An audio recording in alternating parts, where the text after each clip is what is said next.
Hey team, today I got my blue shirt on, so we're just gonna chill and have fun. I'm gonna show you two pictures of fish, one that I caught, one my son caught. Who got the bigger fish? Then we'll get started.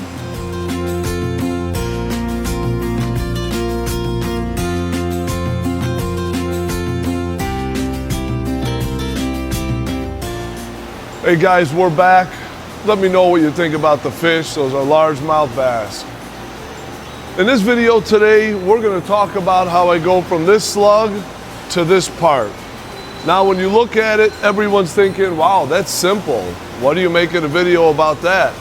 Because I've spent the past week banging my head against the wall trying to get my tool life to go from this absolutely destroyed insert. Here's another one. Absolutely destroyed insert to this. It's worn, but not near as bad. So as I said, I've been literally and figuratively slamming my face against this machine, trying to get some predictable and manageable tool life. The good news is I got there. The bad news is I got a few more gray hairs along the way. But today, we're gonna go over what I did to manage that tool life. The material in question is 13-8. 13-8 stainless. From what I understand, it's a high nickel aerospace grade stainless. But whatever that happens to be, and you want to call it a textbook name, for me, I call it a royal pain in my butt. But I don't mind the challenge, because that's how we grow. What's that famous saying? A captain who always sails calm seas, blah, blah, blah. You know what I'm trying to say. So what I'm going to do now, we're going to take a look inside the actual machine itself, and I'm going to go over with you how I look at the tools when I'm running the job or when I'm getting ready to load another part. Be right back. So hey guys, here's what we got going on. Here's what I normally, well not normally, I open the door up, I check for chips first. Now you don't want to grab these by hand. A lot of people might have an impulse to just grab them right away and just start ripping at them.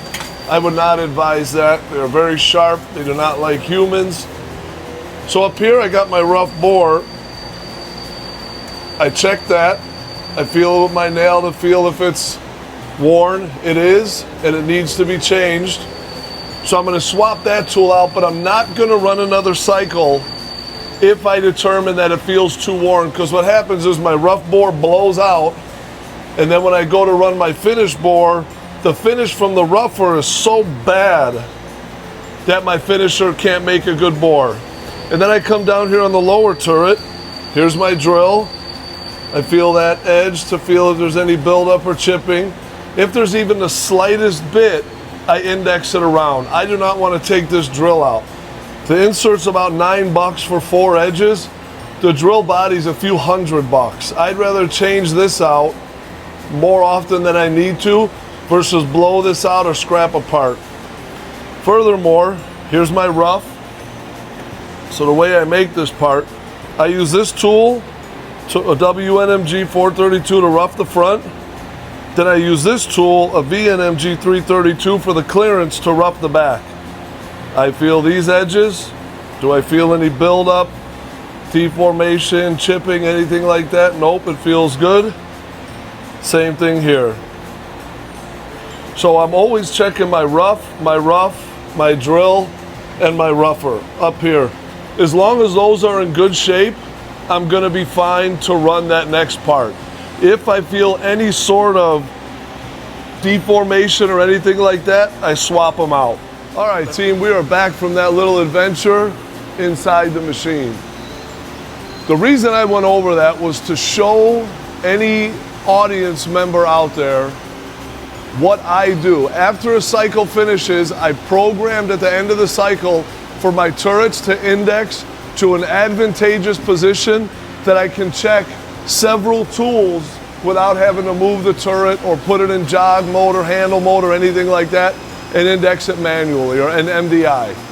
That helps me. It saves me a few seconds every cycle. Just I reach in there, feel the tools. If they feel good, I run. If they don't, I change them out. Now let's get down to the nitty gritty. Let's get down to business. The way I was able to manage my tools was I'm able to predict the tool life. When I was running at the beginning of the job, I would run and I would have to bang the e-stop or reset the cycle or hear the tool not sound right and be on the edge of my seat waiting for something to blow up. I wasn't managing or predicting my tool life properly. So I changed paradigms and I said, you know what? I'm gonna fight this tool life through the job no matter what. Let me try to predict it and change that tool before it blows out. And that's the key. Change it before it blows out. Take your insert from catastrophic failure or edge gone, insert gone, to a little bit of wear, but it's manageable, so my finished tools can go back and really do the job and leave me with a beautiful part like this. Beautiful finishes.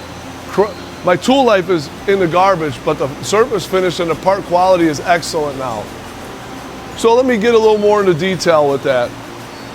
Let's say, for instance, the first day, a few hours after I had the job approved, I was running it. I hear it, I e-stop it. Insert's gone. Okay, the bar was fine, but the edge was gone. So I stopped the machine, bring it all home, change it out, put it in a new rougher, run it again. And I started noticing it would be about every 5 to 6 parts I had to check it. So I was predicting that way. Well, then on 3 parts it went out. Then on 9 parts it went out. So my predictability for whatever reason wasn't there. The way I managed that lack of predictability was every cycle, I'm just gonna run my nail down the edge to feel if there's that little chip or buildup, and I change it preemptively. I got a 5-gallon bucket full of used inserts. Some of the roughing tools I would not ideally use them for a long period of time, but they're good enough. They have very little wear that I can use them again, and I can get a couple more uses out of them. Also in that used bucket on a WNMG, you have 6 edges. I'd find 1 good edge, maybe 1.5, and I would use that versus a brand new tool. So the idea is I'm changing them preemptively before they blow out. And I know that sounds like a very simple concept. Maybe it is, and I'm diving too far into it, but anyone that's new into the field, change your insert before you need to. If that bar goes out, or worst case scenario, you damage your machine. You hit cycle start, you think you're good, you go walk away to take lunch break, you come back, the machine's alarmed out, your tool is jammed inside your part. We don't want that. We want the machine to run well. In the video you saw a minute ago where I had that big bird's nest, that's not typical of what I see here. Normally I'm managing the chip pretty well, so I guess that's kind of making me look bad, but hey, that's the way it is. I'm gonna show what we got. I opened the machine up right after that cycle, and I wanted to show you what we had. And that's how I went about managing and predicting the tool life. So I went from maybe 50% efficiency. Now, as long as I can stay here, I'm easily at 80% efficiency, keeping these parts running. I got about 6-minute, 15-second cycle time, so I'm running a couple automatics over here while I do it. But I just wanted to go over that, how I managed and predicted my tool life. At the beginning, I was not batting 1,000.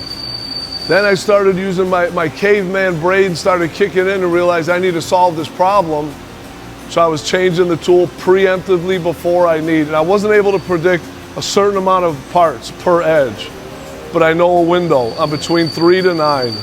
So every 1 or 2 pieces, usually, actually every cycle I come in there and feel them, it takes 1 second to go and feel it. If you got to change it, if you think there's anything wrong, boom, change it out. So in conclusion, caveman brain worked good, fixed problem many times.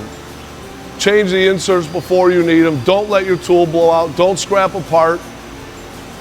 That's about it. In conclusion, follow, like, subscribe, share the video. What do you think? If you ever machined 13/8, what's your tool life like? How good is it? How bad is it? Leave a comment, good, bad, or ugly. Thank you for watching. This is Luke with Crusader Machining, and we'll see you next time.